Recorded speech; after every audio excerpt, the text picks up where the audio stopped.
আসসালামু আলাইকুম রহমতুল্লাহ। প্রিয় ষষ্ঠ শ্রেণীর শিক্ষার্থীরা, জিনিয়াস বিডি পক্ষ থেকে তোমাদের সকলকে স্বাগতম। প্রিয় শিক্ষার্থীরা, আজকে আমরা দ্বিতীয় অধ্যায় অনুপাত শতকরা অনুশীলনী 2.1-এর দুটি অঙ্ক নিয়ে আলোচনা করব। প্রিয় শিক্ষার্থীরা, তাহলে চলো আমরা এক নজর দেখে নিই আজকে আমাদের আলোচনায় কোন দুটি অঙ্ক রয়েছে। আজকে আমরা আলোচনা করব অনুশীলনী 2.1-এর 13 এবং 16 নং এই দুটি প্রশ্ন। প্রিয় শিক্ষার্থীরা, আমরা দেখে নিই যে 13 নং প্রশ্নটিতে প্রথমে কি বলা হয়েছে। দুই বন্ধুর বাড়ি হতে স্কুলে যাওয়া আসার সময়ের অনুপাত 2:3। প্রথম বন্ধুর বাড়ি হতে স্কুলের দূরত্ব 5 কিলোমিটার হলে দ্বিতীয় বন্ধুর বাড়ি হতে স্কুলের দূরত্ব কত? প্রিয় শিক্ষার্থীরা, এই 13 নং প্রশ্নটি পড়ে আমরা যা বুঝতে পারলাম যে দুই বন্ধুর বাড়ি হতে স্কুলে যাওয়া আসার সময়ের অনুপাত দিয়ে দিছে 2:3। আর একটি তথ্য দিয়ে দিছে আমাদের যে প্রথম বন্ধুর বাড়ি হতে স্কুলের দূরত্ব দিয়ে দিছে 5 কিলোমিটার। আমাদের বের করতে বলা হয়েছে দ্বিতীয় বন্ধুর বাড়ি হতে স্কুলের দূরত্ব কত, সেটা আমাদের নির্ণয় করতে হবে। প্রিয় শিক্ষার্থী, তাহলে চলো আমরা আমাদের মূল আলোচনায় ফিরে যাই, দেখি আমরা অঙ্কটি কিভাবে সহজে সমাধান করা যায়। আমরা 13 নং প্রশ্ন সমাধান করব। 13 নং প্রশ্ন সমাধান। 13 নং প্রশ্ন। প্রিয় শিক্ষার্থীরা, আমাদের যেহেতু প্রশ্নে বলা হয়েছে যে দ্বিতীয় বন্ধুর বাড়ি হতে স্কুলের দূরত্ব কত, এখানে আমরা দ্বিতীয় বন্ধুর বাড়ি হতে স্কুলের দূরত্ব, এটাকে আমরা এক্সও ধরতে পারি অথবা তোমরা ক ধরতে পারো, যে কোনো একটা ধরবো। আমরা এখানে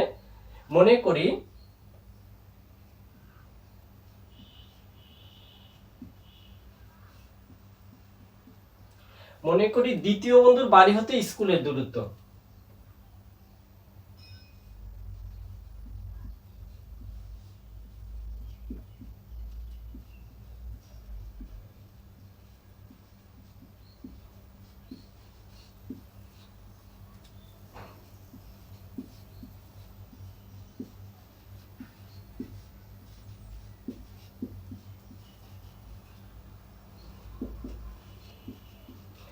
দূরত্বটিকে আমরা ক বা এক্স ধরে নিতে পারি।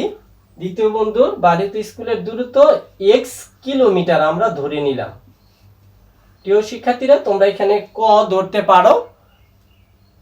আমাদের প্রশ্নে দিয়ে দিছে দুই বন্ধুর বাড়ি হতে স্কুলে যাওয়া আসা সময়ের অনুপাত দিয়ে দিছে 2:3। আরেকটি শর্ত আছে যে প্রথম বন্ধুর বাড়ি হতে স্কুলের দূরত্ব হলো 5 কিলোমিটার। তাহলে আমরা লিখতে পারি যে প্রশ্ন মতে বা প্রশ্নানুসারে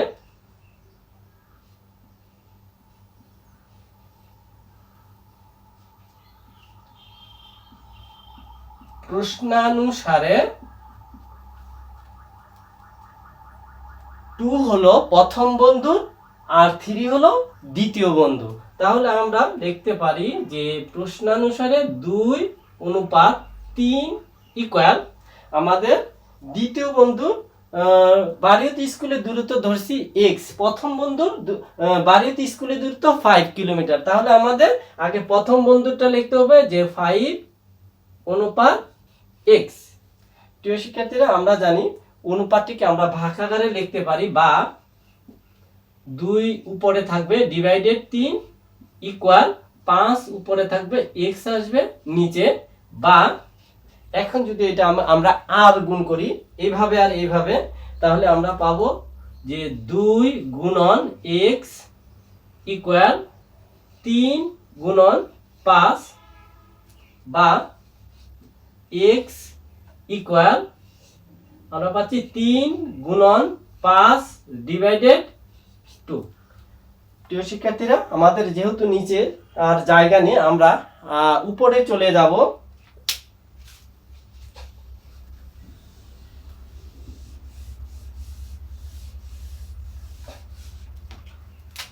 বা x ইকুয়াল আমরা যদি 3 কে 5 দিয়ে গুণন করি তাহলে আমরা পাবো 3 5 15। আমরা উপরে পাবো 15 আর আমাদের নিচে রয়েছে 2 বা x ইকুয়াল। প্রিয় শিক্ষার্থীরা, আমরা যদি 15 কে 2 দিয়ে ভাগ করি তোমরা পাইবে 7.5, বা তোমরা এইভাবে দেখিয়ে দিতে পারো 2 ভাগ 15, 7 দুগুণে 14। পাশে 1 1 নিয়ে যাব উপরে আর 2 থাকবে, এটা 7.2 ভাগের 1 এটা লিখতে পারো, অথবা যদি তোমরা ক্যালকুলেটর ভাগ করো আসবে যে 7.5। হ্যাঁ, হয় এটা অথবা এটা, দুটার একটি লিখলে হবে এত কিলোমিটার। যদি আমরা এটাকে সমস্ত করে আসবে 7 সমস্ত 2 ভাগের 1, যদি আমরা ক্যালকুলেটরে ভাগ করে আসবে 7.5, তাহলে আমরা লিখব এটাকে 7 সমস্ত 2 ভাগের 1, 2 ভাগের 1 এত বা এত কি কিলোমিটার। আমরা ধরে নিছি আগে যে প্রথম বন্ধুর বাড়িতে যেহেতু আমাদের প্রশ্ন ছিল দ্বিতীয় বন্ধুর বাড়িতে স্কুলের দূরত্ব, আমরা আগে ধরে নিয়েছিলাম দ্বিতীয় বন্ধুর বাড়ি হতে স্কুলের দূরত্ব x কিলোমিটার। x এর মান বের হয়েছে আমাদের 7.5 অথবা 7 সমস্ত 2 ভাগের 5 কিলোমিটার, আর এটাই হবে আমাদের নির্ণয় দূরত্ব আর কি। অতএব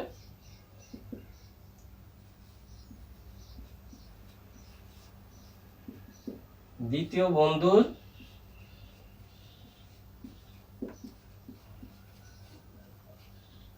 বাড়ি হতে স্কুলের দূরত্ব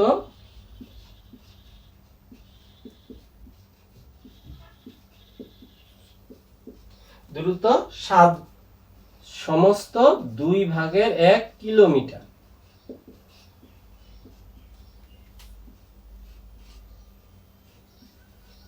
উত্তর 7 সমস্ত 2 ভাগের 1 কিলোমিটার।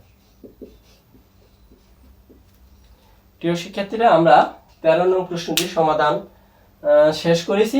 এখন আমরা আলোচনা করব যে 16 নং প্রশ্নটি। প্রিয় শিক্ষার্থীরা, আমরা এক নজর দেখে নিব যে 16 নং প্রশ্নটিতে আমাদের কি করতে বলা হয়েছে। বলছে দুইটি কম্পিউটারের দামের অনুপাত 5:6 বা 5:6, প্রথমটির দাম 25,000 টাকা হলে দ্বিতীয়টির দাম কত? প্রিয় শিক্ষার্থীরা, এই অঙ্কটি থেকে আমরা বুঝলাম যে দুইটি কম্পিউটারের দামের অনুপাত দিয়ে দিছে। প্রথমটির দাম হলো 5 অনুপাত দ্বিতীয়টির দাম হলো 6। আরেকটি তথ্য দিয়েছে আমাদের, প্রথম কম্পিউটার দাম দিয়েছে 25,000 টাকা, তাহলে দ্বিতীয়টির দাম কত বের করতে হবে। এটি হলো একটি প্রশ্ন। এর সাথে আরেকটি প্রশ্ন রয়েছে যে মূল্য বৃদ্ধির ফলে যদি প্রথমটির দাম 5,000 টাকা বেড়ে যায়, তাহলে মূল্য বৃদ্ধির ফলে যদি প্রথমটির দাম 5,000 টাকা বেড়ে যায়, তখন তাদের দামের অনুপাত কি ধরনের অনুপাত? যদি মূল্য বেড়ে যায় 5,000 টাকা, তখন দুটি কম্পিউটারের দামের যে অনুপাত হবে, এটা কি ধরনের অনুপাত সেটা আমাদের দেখাতে হবে। প্রিয় শিক্ষার্থী, তাহলে চলো আমরা 16 নং প্রশ্নটি শুরু করি, দেখি অঙ্কটি কিভাবে সহজে সমাধান করা যায়।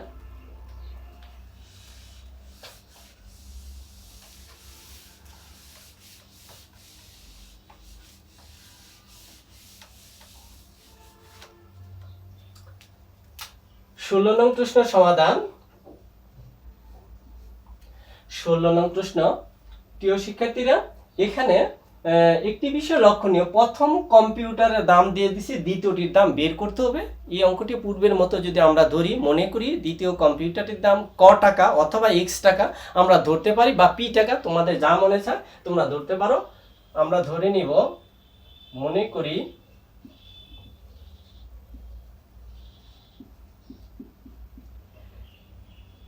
দ্বিতীয় কম্পিউটারটির দাম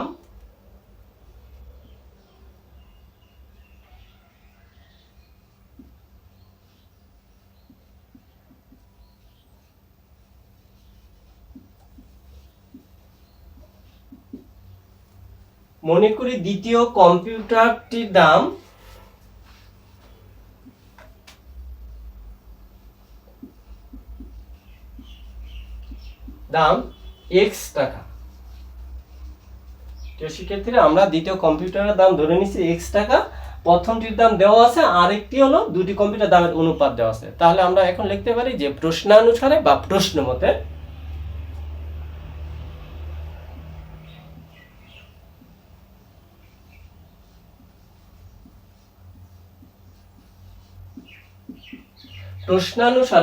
যেহেতু দুইটি কম্পিউটার দামের অনুপাত 5:6 বা 5:6, এটা প্রথমটির দাম, এটা দ্বিতীয়টির দাম। প্রশ্ন মতে যে 5 অনুপাত 6 ইকুয়াল প্রথমটি। আর এখানে আমাদের উদ্দীপকে কিন্তু প্রথম কম্পিউটারের দাম 25,000 টাকা দেওয়া আছে। তাহলে আমরা লিখবো প্রথমটির দাম হলো 25,000 অনুপাত দ্বিতীয়টির দাম ধরেছি আমরা x। এখন যদি আমরা সমাধানের নিয়মে করি বা অনুপাত মানে ভাগ, আমরা প্রথমে নিয়ে যাব 5 ডিভাইডেড দিয়ে দিব 6 ইকুয়াল, এখানে আমরা 25,000 উপরে রেখে 25,000 ডিভাইডেড দিয়ে দিব x। অনুপাত মানে ভাগ, তাহলে আমরা ভাগ আকারে দেখা দিলাম। এখন যদি আমরা সমাধান করি আর গুণ করব আমরা, বা 5 গুণন x ইকুয়াল 6 গুণন 25,000, বা যেহেতু আমাদের x এর মান বের করতে হবে তাহলে আমরা x টা এখানে রেখে দিব, বা x ইকুয়াল 6 গুণন 25,000 ডিভাইডেড আমরা 5 কি করব নিচে নিয়ে আসব 5। এখন যদি আমরা 5 দা এটাকে ভাগ করি বা কাটাকাটি করি, 5 দা 25 কে ভাগ করা যায়, 5 কে 5, 5 5 25, আর শূন্য আছে 3টা, 1 2 3টা শূন্য দিয়ে দিয়ে আমরা একটানে কেটে দিলাম 5,000।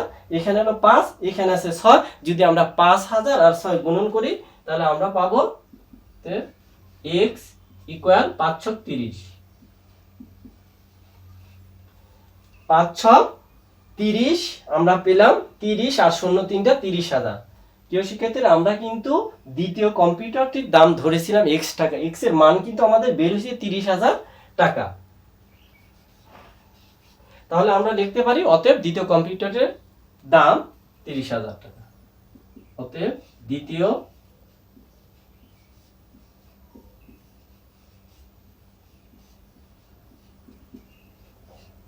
কম্পিউটারটির দাম 30,000 টাকা। প্রিয় শিক্ষার্থীরা, আমরা দ্বিতীয় কম্পিউটারের মূল্য বা দাম বের করেছি 30,000 টাকা। আমাদের অঙ্কে যে চেয়েছিল দ্বিতীয়টির দাম কত আমরা বের করে ফেলেছি। এখন আমাদের অঙ্কটা আরো কিছু অংশ বাকি রয়েছে। সেই মূল্য বৃদ্ধির ফলে প্রথমটির দাম 5,000 টাকা বেড়ে গেল। আগে কিন্তু প্রথম কম্পিউটারের মূল্য ছিল 25,000 টাকা, মূল্য বৃদ্ধির ফলে 5,000 টাকা বেড়ে গেল। তার মানে 25-এর সাথে আর 5,000 যোগ হবে, তখন প্রথমটির দাম দাঁড়াবে 30,000 টাকা। তাহলে আমরা দ্বিতীয়টির দাম এখানে একটু রেখে রাখবো, যে দ্বিতীয়টির মূল্য কত টাকা পেয়েছি, 30,000 টাকা আমরা পেয়েছি। এটা রেখে রাখলাম, এত টাকা দ্বিতীয়টির মূল্য।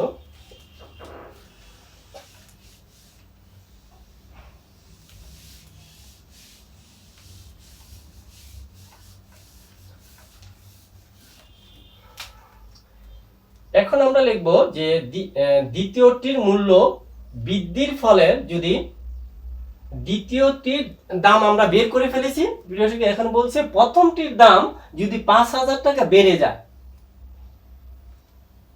মূল্য বৃদ্ধির ফলে যদি প্রথমটির দাম 5,000 টাকা বেড়ে যায়,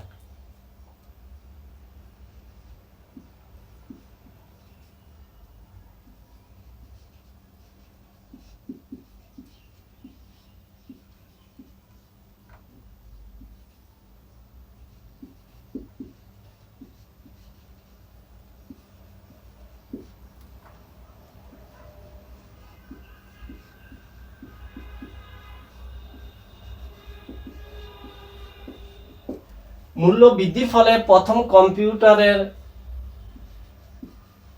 দাম 5,000 টাকা বেড়ে গেলে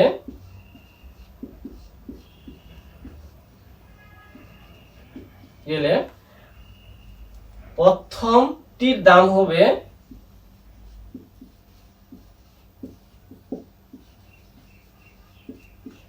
হবে আমাদের আগের মূল্য ছিল 25,000, আর যেহেতু 5,000 টাকা বেড়ে যায় তাহলে মূল্য হবে 25,000 যোগ 5,000, যেটা বৃদ্ধি পেয়েছে 5,000, এত টাকা ইকুয়াল আসবে 30,000 টাকা। প্রিয় শিক্ষার্থীরা, যে এখন মূল্য বৃদ্ধির ফলে প্রথম কম্পিউটারের দাম যদি 5,000 টাকা বেড়ে যায়, তখন প্রথমটির দাম হবে বা প্রথম কম্পিউটারের দাম হবে আমাদের 25 যোগ 5, যেহেতু বৃদ্ধি পেয়েছে 30,000 হবে।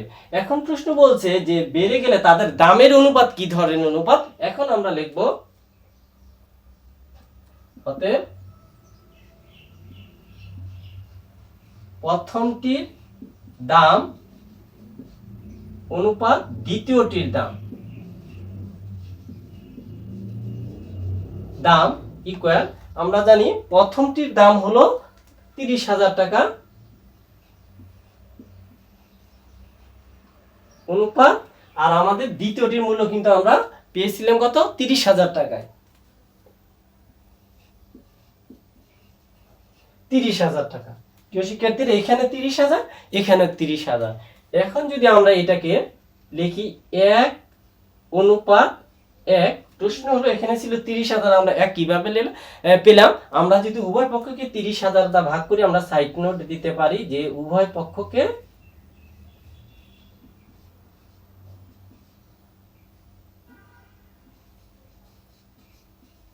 উভয় পক্ষকে 30,000 দ্বারা ভাগ করে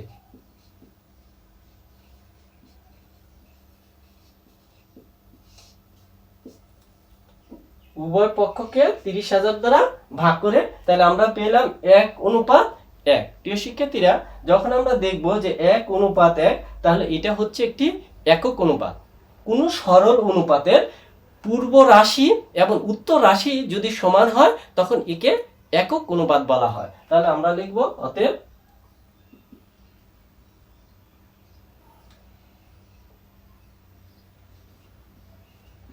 এই অনুপাতটি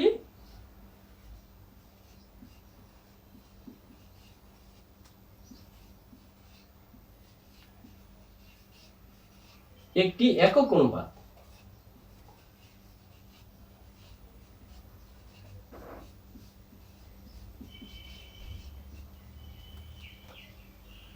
প্রিয় শিক্ষার্থীরা, তাহলে আমরা বুঝলাম যে এখান থেকে একক অনুপাত কাকে বলে, কোনো সরল অনুপাতের পূর্ব রাশি এবং উত্তর রাশি যদি সমান হয়, তাহলে তখন সেই অনুপাতটিকে বা তাকে একক অনুপাত বলে। আর এটার আমরা জানি পূর্ব রাশি আর দ্বিতীয় সংখ্যাটিকে বলে উত্তর রাশি। এখানে পূর্ব রাশি এবং উত্তর রাশি সমান হয়েছে, তাই এটি একটি একক অনুপাত। প্রিয় শিক্ষার্থীরা, তাহলে আমাদের যেটা নিচে জায়গা না, আমরা আবার উপরে চলে যাব।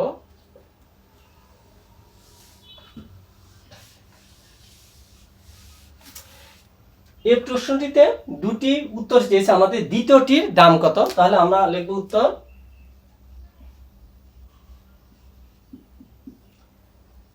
দ্বিতীয় কম্পিউটারের দাম 30,000 টাকা।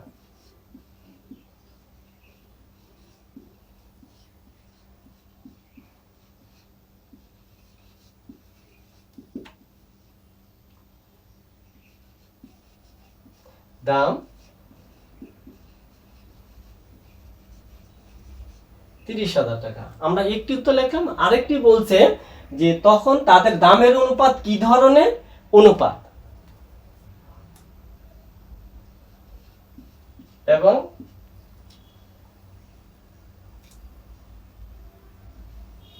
এক অনুপাত 1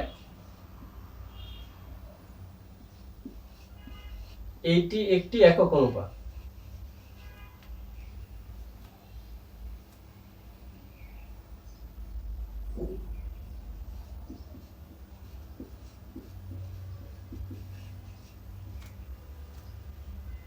প্রিয় শিক্ষার্থীরা, আমরা পর্যায়ক্রমে 13 এবং 16 দুটি অঙ্ক তোমাদের সমাধান করে দেখেছি। আশা করছি তোমরা অঙ্ক দুটি বুঝতে পেরেছো। প্রিয় শিক্ষার্থীরা, যদি তোমরা অঙ্কগুলোর কোথাও বুঝতে না পারো, সমস্যা, তাহলে অবশ্যই আমাকে কমেন্টস করে জানিয়ে দেবে। আমরা তোমাদের সেই সমস্যাগুলো সমাধান করার চেষ্টা করব। প্রিয় শিক্ষার্থীরা, তাহলে আজকে এখানে বিদায় নিতে হচ্ছে। তোমরা সবাই ভালো থাকবে। আসসালামু আলাইকুম ওয়া রাহমাতুল্লাহ।